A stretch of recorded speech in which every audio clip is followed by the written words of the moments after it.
Jared Polin, FroKnowsPhoto.com, and a few days ago, Canon officially announced the EOS R5 and EOS R6 after months of teasing out information. Now, leading up to this announcement, Canon pretty much has shared all the key specs of the EOS R5, including its ability to shoot 8K RAW internally using the whole sensor. Now, here we are a few days after the EOS R5's announcement, and all people can talk about is how bad this camera is going to be in regards to overheating when shooting video. I think some people are forgetting that this camera, at least based on its specs, has the potential to be an amazing stills camera. Now, with that being said, I'm not looking to defend Canon if there turns out to be an issue with overheating, as they're the ones who chose to promote this camera as an 8K RAW shooting internal recording beast of a video camera over pushing it as a stills camera that so happens to offer you some pretty amazing cinematic features and specs. Now that that's out of the way, let me be clear about something. There's way too much speculation going around about an issue that doesn't actually exist.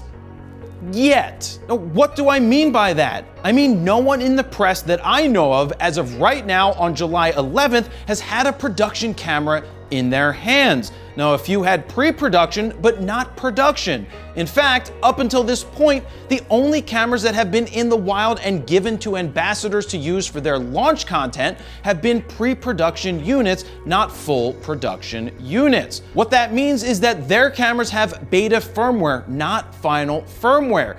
Firmware continues to be tweaked up until or sometimes after cameras are being shipped. Early testers give their feedback to the company, and they get to go back and make tweaks that hopefully correct any issues that arise.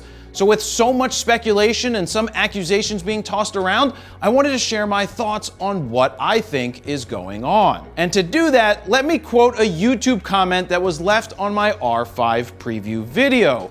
Jared, let's be real for a second. You and Peter are getting your bank accounts lit up for these videos. Y'all need to stop ignoring the overheating specs and be honest about the camera. No real wedding or event videographer could ever use these things in a professional manner. Now, normally I let most comments go, but this is one that I felt I needed to answer head on. Let's break it down line by line. You and Peter are getting your bank accounts lit up for these videos. Right. First it was the Sony money truck paying me, now it's the Canon money truck backing up to the factory every day because everyone must be paying me. Does my video say sponsored or brought to you by? No.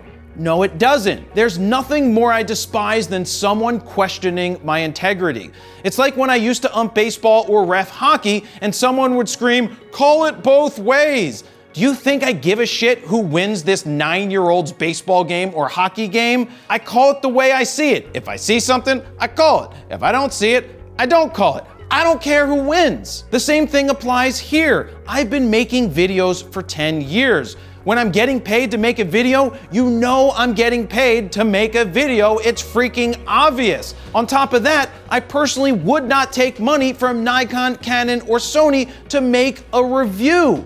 Pentax, Leica, maybe, but the other guys, no. Since Peter was mentioned in this comment, I assume they're referring to his R5 and R6 videos, where he clearly states at the beginning of each one that it's sponsored by Canon. Right at the beginning, I'm sponsored by Canon. I'm an ambassador for the brand. I'm a Canon shooter. I've been a Canon shooter my entire life. Peter's not hiding anything from anyone. We all know that he loves Canon and has been shooting Canon since before he launched his YouTube channel. Now let's break down the next part. Y'all need to stop ignoring the overheating specs and to be honest about the camera. Now, this is my favorite part of the quote because what exactly am I ignoring? What overheating spec? The document that's floating around that is purportedly from Canon UK that I'm waiting on verification that it's legitimate, that came out after my video had posted, that if it is real shows Canon isn't hiding anything? Well, since we're on the subject, I reached out to Canon USA on a Saturday about the document and was told they will know more on Monday. They also shared with me this. 8K video recording RAW DCI UHD has restrictions on possible recording times due to temperature rise. Max possible recording time is approximately 20 minutes at room temperature.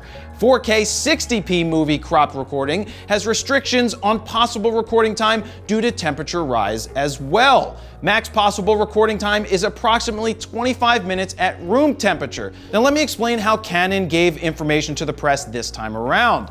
The press was given a 1-hour NDA briefing via video conferencing. During this presentation, Canon shared with us as much information as they could about the new products. They share specs, sample photos, and whatever narrative that they want to push because they're PR and marketing. They want to push something. That doesn't mean that we have to push it or are going to push it.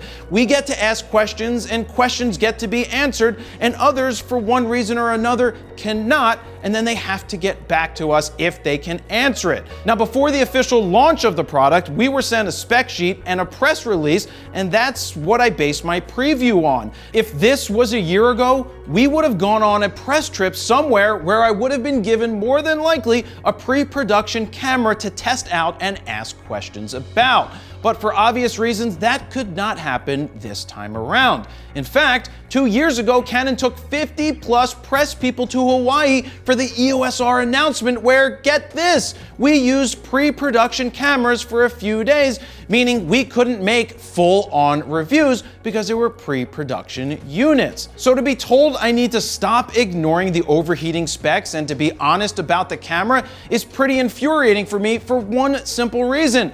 I don't have the camera. I didn't have a pre-production camera. I didn't have a production camera. I didn't get to sniff it or see if it passed the wind tunnel test. So how exactly am I supposed to be honest about something that I haven't used yet? Thus, why my video is called a preview video, and why, right off the bat, I made it clear I did not have the camera and will only be discussing the specs and my thoughts about those specs. Keep in mind, we didn't get any hands-on with any pre-production units as of this time. Peter, on the other hand, mentioned his pre-production R5 did overheat on him in a sponsored video. If you're shooting a lot of 4K 120, sometimes the camera starts to overheat and it gives you that overheat warning just so that the things inside don't melt and it doesn't get destroyed. Now, if that's not integrity, I don't know what is. And finally, no real wedding or event videographer could ever use these things in a professional manner.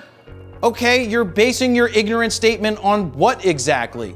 This comment perfectly explains the reason why I'm making this video. Speculation that uses definitive statements is dangerous when there is no way to prove whether they are fact or fiction. The moral of the story is, and I shouldn't even need to explain this, but you can't bury the R5 or any camera for that matter for having an issue until the issue actually exists. Now, you can pose educated questions all day, but what you can't do is call speculation fact. We will all know a lot more over the next few days as production cameras start finding their ways into reviewers' hands.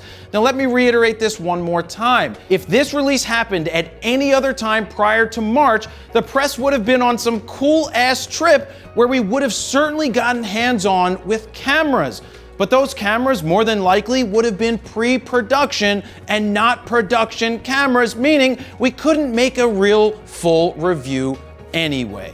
And that's all I have to say. Jared Polin, FroKnowsPhoto.com. See ya.